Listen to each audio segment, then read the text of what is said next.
Hello viewers, welcome to ஜாஸ் சமையல். இன்றைக்கி சுவையான லெமன் ரைஸ், அதுக்கு வாழைக்காய் வறுவல் எப்படி செய்கிறதுன்னு பார்க்கலாம். வாங்க வீடியோக்குள்ளே போகலாம். ஸ்டவ் ஆன் பண்ணி வானலை வச்சுக்கோங்க. அதில் தேவையான அளவுக்கு எண்ணெயை ஊற்றிக்கோங்க. அதில் கொஞ்சம் கடவுள்தம் பருப்பு, கடலைப்பருப்பு,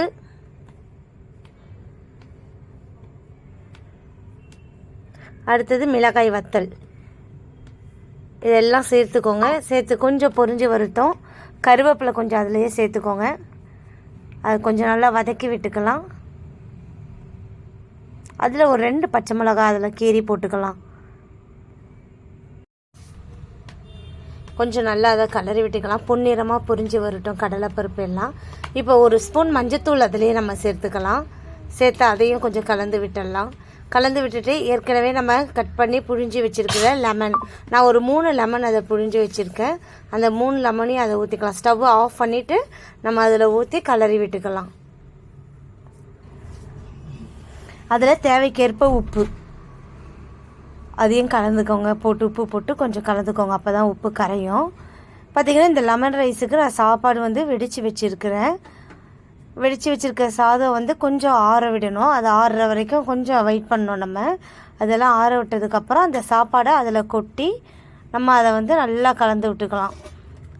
3 லெமனுக்கு எவ்வளோ போட வேண்டியது இருக்குமோ, எவ்வளோ அந்தளவுக்கு போட்டால் கரெக்டாக இருக்குமோ அந்த அளவுக்கு நம்ம சாப்பாடை அதில் கொட்டி நல்லா கலந்து விட்டுக்கலாம். நல்லா சாப்பாடில் அந்த லெமன் நம்ம இது பண்ணியிருக்க அந்த லெமன் ஃபுல்லாக கலர்ற அளவுக்கு ஃபுல்லாக நல்லா கலரி விடலாம் கொஞ்சம். அப்போ தான் அந்த சாப்பாடு அந்த வெள்ளை கலர் எல்லாம் போய் ஃபுல்லாக அந்த எல்லோ கலர், அந்த லெமன் இந்த கலர் நல்லா வரும். பார்த்திங்கன்னா இப்போ சரியாக வந்திருக்குது எல்லாமே. இதே பதத்துக்கு நீங்கள் லெமன் ரைஸும் செஞ்சு பாருங்கள். அடுத்தது பார்த்திங்கன்னா இதில் மிளகாய்த்தூள், கொஞ்சம் சிக்கன் மசாலா, கொஞ்சம் வெறும் மிளகாய்த்தூள், தேவையான அளவுக்கு உப்பு, இதெல்லாம் இதில் நான் போட்டு வச்சுருக்கேன். இதெல்லாம் சேர்த்து நல்லா என்னென்னு மறுபடியும் கூட சொல்கிறேன். மிளகாய்த்தூள், சிக்கன் மசாலா, உப்பு, கொஞ்சம் வெறும் மிளகாய்த்தூள், இதெல்லாம் சேர்த்து இதில் போட்டு வச்சுருக்கேன் நான். நம்ம காரத்துக்கு ஏற்ப கொஞ்சம் காரம் அதிகமாக வேணால் இன்னும் கொஞ்சம் கூட அதில் நம்ம ஆட் பண்ணிக்கலாம். கொஞ்சம் அரிசி மாவும் இதில் நம்ம கலந்துக்கலாம். கலந்து இதில் தேவையான அளவு கொஞ்சமாக தண்ணியை ஊற்றி நல்லா அதை பிசைஞ்சு எடுத்துக்கலாம். எல்லா இதுவும் கலந்து வர அளவுக்கு கொஞ்சம் தண்ணி பதமாகவும் இருக்கக்கூடாது. அப்போ அந்த வாழைக்காய் இதெல்லாம் ஒட்டாது. அதனால் நம்ம மீனுக்கு மீன் வறுக்கிறதுக்கு பிசைவும் பார்த்திங்களா, அந்த அளவுக்கு பிசைஞ்சால் இது போதுமானதாக இருக்கும். அதே மாதிரியே நம்ம பிசைஞ்சிக்கலாம். நல்லா பிசைஞ்சு விடுங்க. எல்லா மசாலாவும் நம்ம போட்ட எல்லா மசாலாவும் ஒன்றா சேர்ந்து வர மாதிரி நம்ம இதை கொஞ்சம் பிசைஞ்சு நல்லா எடுத்துக்கலாம்.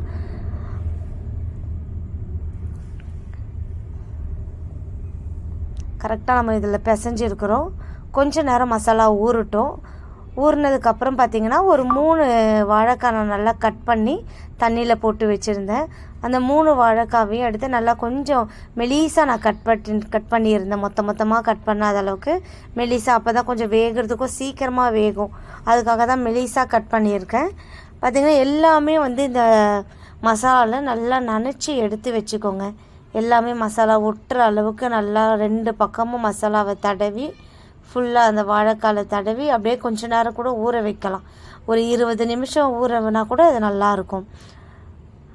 சில டைம் நம்ம நார்மலாக ஊற வைக்காமல் இதை என்ன பண்ணலாம், ஒரு 20 நிமிஷம் ஃப்ரிட்ஜில் கூட வைக்கலாம். வைக்கும்போது பார்த்திங்கன்னா அந்த எண்ணெய் மசாலா எண்ணெயில் போடும்போது அந்த மசாலாலாம் பிரிஞ்சு வராது. நல்லா அந்த வாழைக்காவோடு ஒட்டி இருக்கும். அதுவும் கொஞ்சம் நல்லாயிருக்கும். இன்னும் பார்த்திங்கன்னா இன்னும் டேஸ்ட்டாகவும் தெரியும் அது. அதுக்கப்புறம் எல்லா வாழைக்காயிலையும் ஃபுல்லாக நம்ம அதை தடவி கொடுத்து வச்சுக்கலாம். தடவி கொடுத்து முழுமையாக வச்சுட்டு வானலை வச்சு அதில் எண்ணெயை ஊற்றி நம்ம பிசைஞ்சு வச்சுருக்க எல்லா வாழைக்காவையும் அதில் போட்டு எடுத்துக்கலாம்.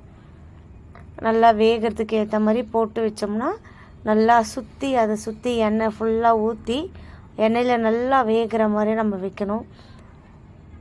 கொஞ்சம் ஸ்டவ் கூட கொஞ்சம் சிம்மில் வச்சுக்கலாம். ஃபாஸ்ட்டாக வச்சோம்னா ஒரு மாதிரி கருகிடும்.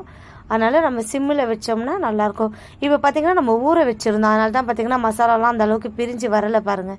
நல்லா இருக்குது பாருங்கள். அந்த வாழைக்காவோடு ஒட்டி இருக்குது பாருங்கள். எண்ணெயில் போட்டோடனே மசாலா பிரியலை. அதுக்காக தான் கொஞ்சம் நேரம் ஊற வச்சோம்னா அந்த மசாலா நல்லா வாழைக்காயில் ஒட்டிடும். வாழைக்காவும் அந்த காரம் தன்மை எல்லாம் ஏற்றிட்டு நல்லா டேஸ்ட்டு நல்லாயிருக்கும் நம்ம சாப்பிட்றதுக்கு. இந்த லெமன் ரைஸோடு இதை சாப்பிடும்போது நல்லா டேஸ்ட்டு ரொம்ப நல்லாயிருக்கும். அதுக்காக தான் பார்த்திங்கன்னா இன்னும் எதுவும் வேகலை, ஏன்னா நம்ம சிம்மில் வச்சுருக்கோம், அதான் கொஞ்சம் லேட் ஆகும். அது நம்ம ஃபாஸ்ட்டாக வச்சோம்னா அது கடகடன்னு பார்த்திங்கன்னா கொஞ்சம் வெந்த மாதிரி தெரியும், ஆனால் உள்ளே வெந்திருக்காது. அதுக்காக தான் நம்ம மெலிசாவும் அதை கட் பண்ணியிருக்கோம். பார்த்திங்கன்னா எல்லாம் கொஞ்சம் கருவேப்பிலையாக அதில் நான் தூவி விட்டுருக்கேன். ஆக்சுவலாக நம்ம கருவேப்பிலை அப்படியே நீட்டாக போட்டு வைப்பேன். நான் கொஞ்சம் அது போட மறந்துட்டேன், அதனால் மேலே கருவேப்பிலையை தூவி விட்டுட்டேன். அந்த எண்ணெயில் அந்த கருவேப்பிலை பொரியும் போது அந்த வாசனையும் நல்லாயிருக்கும். இந்த கருவேப்பிலையை நம்ம அப்படியே கூட சாப்பிட்டுக்கலாம். நம்ம அந்த பொரிஞ்ச கருவேப்பிலையை நம்ம சாப்பிடும்போது நமக்கு நல்லது ரொம்ப. பார்த்திங்கன்னா நல்லா அது இன்னும் வெந்துக்கிட்டு தான் இருக்குது. கருவேப்பிலையும் அதில் பொரியிறது நல்லா தெரியுது பாருங்கள். ரொம்ப நல்லாயிருக்கும் இந்த மாதிரி நம்ம வேக வைக்கும்போது.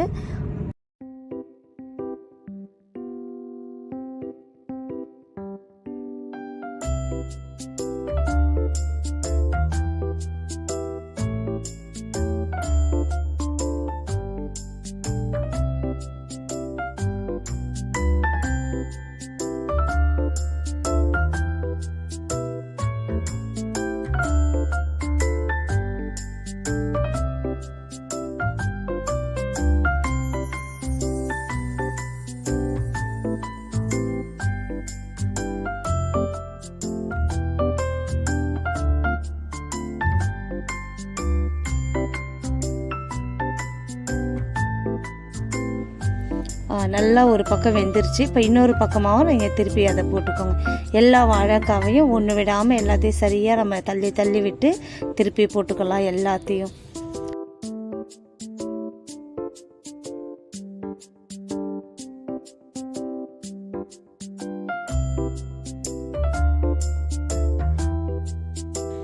பார்த்திங்கன்னா நல்லா வெந்து வந்துருச்சு. 2 சைடும் நல்லா முறுமுறுன்னு வெந்து வந்துருச்சு. பார்க்கவே பார்த்திங்கன்னா சாப்பிட்றதுக்கே ஆசையாக இருக்குது இல்லைங்களா? இந்த டைமில் நம்ம அதை எடுத்து சாப்பிட்லாம், ரொம்ப நல்லா டேஸ்ட்டாக இருக்கும். பார்த்திங்கன்னா எல்லாத்தையும் நம்ம கொஞ்சம் ஓரம் தள்ளி சரியாக வச்சுக்கலாம். அந்த எண்ணெய்லாம் கொஞ்சம் வடிகிறதுக்காக தான் அந்த ஓரத்தில் இது பண்ணி வச்சுருக்கேன். நான் எல்லாத்தையுமே ஓரத்தில் வச்சுட்டு அதுக்கப்புறம் நம்ம இன்னும் கொஞ்சம் வச்சுருக்கிற வாழைக்காவையும் நம்ம அதில் போட்டுக்கலாம். அப்போ பார்த்திங்கன்னா அந்த எண்ணெய் ஃபுல்லாக நல்லா வடிஞ்சிடும். இப்போ இதை நீங்கள் பார்த்திங்கன்னா இதே மாதிரி நீங்களும் உங்கள் வீட்டில் செஞ்சு பாருங்கள். இதை நீங்கள் லெமன் ரைஸோடு சேர்த்து சாப்பிடும்போது ரொம்ப டேஸ்ட்டாக இருக்கும். நீங்களும் இதை மாதிரி செஞ்சு பார்த்து நல்லா இருந்துச்சுன்னா ஷேர் பண்ணுங்கள், லைக் பண்ணுங்கள், கமெண்ட் பண்ணுங்கள். Thank you viewers.